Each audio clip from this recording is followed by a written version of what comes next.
Hello all, welcome back to my channel. ఈరోజు ఒక ఎమ్మి sweet corn recipe అయితే మీకోసం చెప్పబోతున్నాను.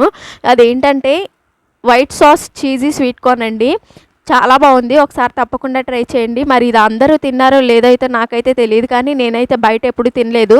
నేను ఇంట్లోనే ట్రై చేశాను. స్వీట్ కార్న్ ఉంది ఇంట్లో. ఎప్పుడు స్వీట్ కార్న్ ఉడకపెట్టుకుని తినడము లేదా చాట్ లాగా చేసుకుని తినడం అయితే తెలుసు, కానీ ఇది ఇలా ట్రై చేద్దామని చెప్పేసి నిన్న నాకు ఐడియా వచ్చింది. చీజ్ ఉంది ఇంట్లో, అందుకే ఒకసారి ట్రై చేద్దాము. చీజీ పాస్తా ఎలాగో తెలుసు కదా, వైట్ సాస్ పాస్తా అంటే అందరికీ తెలుసు. అలాగే ట్రై చేద్దామని చెప్పేసి నేను ట్రై చేశాను. చాలా అంటే చాలా టేస్టీ ఉంది, నాకైతే బాగా నచ్చింది.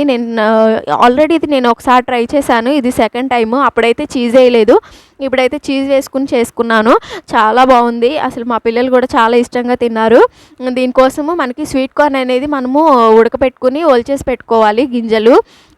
తర్వాత బాండి పెట్టుకుని బటర్ వేసుకోవాలి. ఒక 10 గ్రామ్స్ బటర్ క్యూబ్స్ ఉంటాయి కదా, ఒక క్యూబ్ వేసుకుని దానిలో వెల్లుల్లి చిన్న చిన్న ముక్కలుగా కట్ చేసుకుని వేసుకోవాలి. తర్వాత ఆనియన్స్ స్లైసెస్గా కట్ చేసుకుని వేసుకోవాలి. క్యాప్సికమ్ కూడా చిన్న ముక్కలు కట్ చేసుకుని వేసుకోవాలి. తర్వాత దీనిలో స్వీట్ కార్న్ కూడా యాడ్ చేసుకోవాలి, ఒలిచిపెట్టుకున్నది. తర్వాత కొంచెం అవి షాలో ఫ్రై అయిన తర్వాత దానిలో పాలు వేసుకోవాలి. ఒక గ్లాస్ పాలు అయితే వేసుకున్నాను నేను. తర్వాత దానిలో ఆరిగానో అండ్ చిల్లీ ఫ్లేక్స్, అలాగే కొంచెం మిరియాల పొడి కూడా వేసుకున్నాను. తర్వాత కొంచెం సాల్ట్ అండ్ అలాగే కొంచెం షుగర్ వేసుకున్నాను టేస్ట్ కోసము.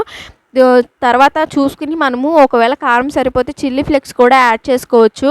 దీనిలో ఇంకా ఏమీ వేయంసరం లేదు, కారం కోసం చిల్లీ ఫ్లేక్స్ అయితే యూజ్ చేస్తాము.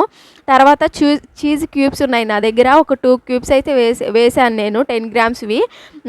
తర్వాత కొంచెం లాస్ట్లో మైనీస్ అయితే యాడ్ చేశాను. మరి మైనీస్ వేయొచ్చో లేదో నాకైతే తెలియదు, కానీ క్రీమీ స్ట్రక్చర్ కోసం అయితే నేను ఏ మైదా పిండి యూజ్ చేయకుండా ఇలా చీజ్ వేసుకున్నాను. తర్వాత కొంచెం మైనీస్ వేసుకున్నాను. చాలా అంటే చాలా టేస్టీగా ఉంది, అసలు మీరు తప్పకుండా ఒకసారి ట్రై చేయాలి. బయట రెస్టారెంట్లో కన్నా మనం ఇంట్లో చేసుకుని తింటే అసలు ఆ హ్యాపీనెస్సే వేరు. Please subscribe my channel.